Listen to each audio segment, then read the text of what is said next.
بہرحال یہی حدیث سیدہ مریم اور سیدہ آسیہ کے بارے میں جو آتی ہے بخاری مسلم میں، اسی کا ایک طریق سیدنا علی سے بخاری اور مسلم دونوں میں موجود ہے۔ اس میں الفاظ ہے کہ نبی صلی اللہ علیہ وسلم نے فرمایا کہ اپنے زمانے میں سب سے بہترین عورت تھی مریم رضی اللہ تعالی عنہا وعلیہ السلام، اور اس زمانے میں سب سے بہترین عورت ہے خدیجہ رضی اللہ تعالی عنہا، جو کہ نبی صلی اللہ علیہ وسلم کی سیدہ عائشہ سے بھی بڑھ کر محبوب ترین بیوی تھی، جو سب سے پہلے اسلام لے کر آئیں، ایون مولا علی سے بھی پہلے، سب سے پہلے یہ مان لائیں، اس کے بعد مولا علی، اس کے بعد زید بن حارثہ، اور پھر ابو بکر الصدیق رضی اللہ عنہم اجمعین وعلیہم السلام۔ تو سیدہ خدیجہ کو آپ نے فرمایا یہ سب سے بہترین عورت ہے اس زمانے کی۔ اللہ اکبر۔ بلکہ اسی کانٹیکسٹ میں بخاری اور مسلم میں ایک اور حدیث ہے، مشکات میں آپ کو ازواج مطہرات والے چیپٹر میں یہ حدیث بھی مل جائے گی کہ اما عائشہ رضی اللہ تعالیٰ عنہ خود کہتی ہیں مجھے سب سے زیادہ جس عورت پہ رشک ہے وہ خدیجہ ہے، سیدہ فاطمہ کی ماں اور حضور کی بیوی، محبوب ترین۔ آپ صلی اللہ علیہ وسلم خدیجہ کا اتنا ذکر کرتے کہ مجھے خدیجہ پر رشک ہونے لگتا، حالانکہ میں نے خدیجہ کو دیکھا نہیں تھا۔ آپ صلی اللہ علیہ وسلم خدیجہ کی سہیلیوں کو بھی بکری ذبح کر کے اس کا گوشت تحفۃً بھجوایا کرتے تھے، حتیٰ کہ سیدہ عائشہ کے الفاظ ہیں بخاری و مسلم میں کہ کبھی کبھار مجھے اتنا رشک آتا کہ میں نبی صلی اللہ علیہ وسلم سے ناراض ہوتی اس بات پہ، اور میں کہتی خدیجہ کے علاوہ کوئی عورت ہی نہیں ہے دنیا کے اندر۔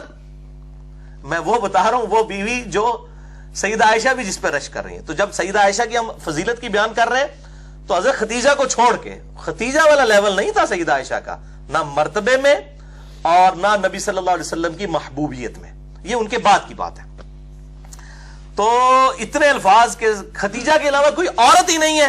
نبی صلی اللہ علیہ وسلم نے فرمایا کہ جب وہ حضرت عائشہ کہتی ہیں جب یہ بات کرتی تو نبی صلی اللہ علیہ وسلم اس کی خوبیاں گنوانا شروع کر دیتے، خدیجہ میں یہ خوبی تھی، خدیجہ میں یہ خوبی تھی، یعنی بتانے کے لیے کہ یہ خوبیاں ہیں جو تم میں بھی نہیں موجود ہیں، تم باقی بیویوں میں بھی وہ خوبیاں نہیں ہیں۔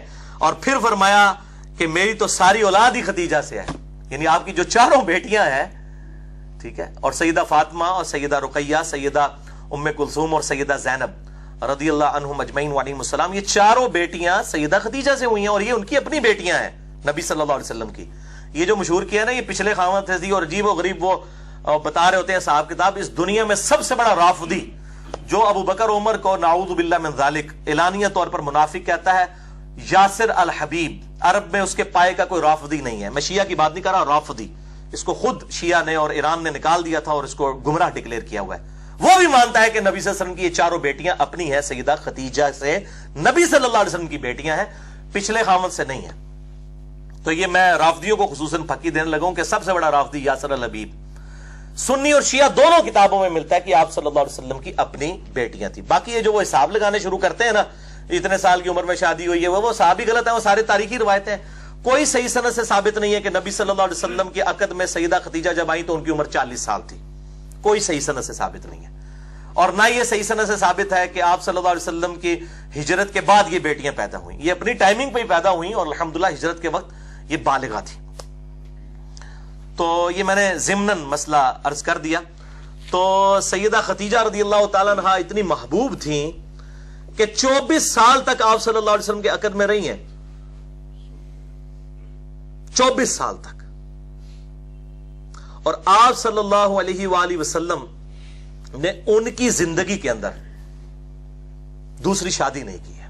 اس سے اندازہ کر لیں 49 نبوی میں جب نبی صلی اللہ علیہ وسلم کی عمر مبارک 49 سال ہوئی، کیونکہ آپ کی شادی 25 سال کی عمر میں ہوئی، اسی سال آپ پر 2 غم کے پہاڑ ٹوٹے، ایک سیدہ خدیجہ رضی اللہ تعالی عنہا کا جو ہے انتقال ہوا، اور دوسرا جناب ابی طالب کا۔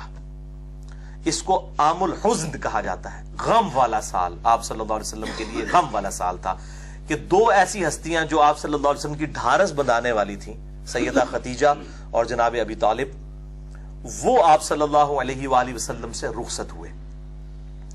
تو آپ صلی اللہ علیہ وسلم نے سیدہ خدیجہ کی زندگی میں دوسری شادی کبھی نہیں کی ہے۔ یہ آپ صلی اللہ علیہ وسلم کی ایک خاص ایفیلیشن تھی اپنی اس بیوی کے ساتھ، ورنہ اس زمانے میں کتنی آفرز تھیں، لیکن آپ صلی اللہ علیہ وسلم اس معاملے میں یعنی اتنی زیادہ محبت فرماتے تھے کہ کسی اور عورت کے ساتھ سیدہ خدیجہ کو آپ نے شیئر نہیں کیا. یہ سیدہ خدیجہ کی بہت بڑی فضیلت ہے رضی اللہ تعالی عنہا علیہ السلام. حتیٰ کہ غزوہ بدر کے موقع پر جب آپ صلی اللہ علیہ وسلم کی بیٹی سیدہ زینب، جن کے جو شوہر تھے ابو العاص ابن ربیعہ، جو اس وقت تک مسلمان نہیں ہوئے تھے، بعد میں مسلمان ہوئے، اس وقت تک اجازت تھی کہ غیر مسلم کے ساتھ بھی رشتہ ہو سکتا تھا. تو یہ خاوند تھے، سیدہ زینب کے خاوند جو ہے وہ قید ہو کر غزوہ بدر میں کافروں کی طرف سے لڑتے ہوئے قیدی بنا کر لائے گئے.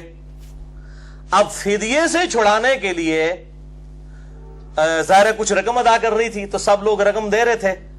تو اب سیدہ زینب کے وہ چونکہ ہسبینڈ تھے تو انہوں نے اپنے خاوند کا فدیہ دینے کے لیے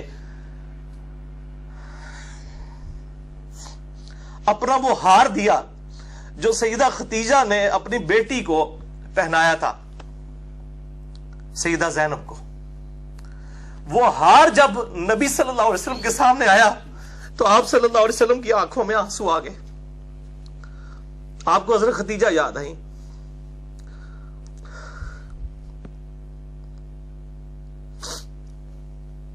آپ صلی اللہ علیہ وسلم نے اپنے اصحاب سے کہا کہ اگر تم مجھے اجازت دو تو میں یہ ہار اپنی بیٹی زینب کو واپس کر دوں، یہ میری بیوی کی نشانی ہے اس کے پاس. تو اصحاب نے کہا یا رسول اللہ کیوں نہیں، آپ بالکل. اور پھر ان کو بغیر فدیے کے چھوڑ دیا گیا. پھر وہ اتنے حسن اخلاق سے متاثر ہوئے کہ انہوں نے اسلام بھی قبول کیا. اور انہی کی بیٹی ہے امامہ رضی اللہ تعالی عنہا. بڑی مشہور ہے نبی صلی اللہ علیہ وسلم کی یہ نواسی، جن کے بارے میں بخاری مسلم میں آتا ہے کہ آپ صلی اللہ علیہ وسلم ان کو گود میں اٹھا کے نماز بھی پڑھا کرتے تھے.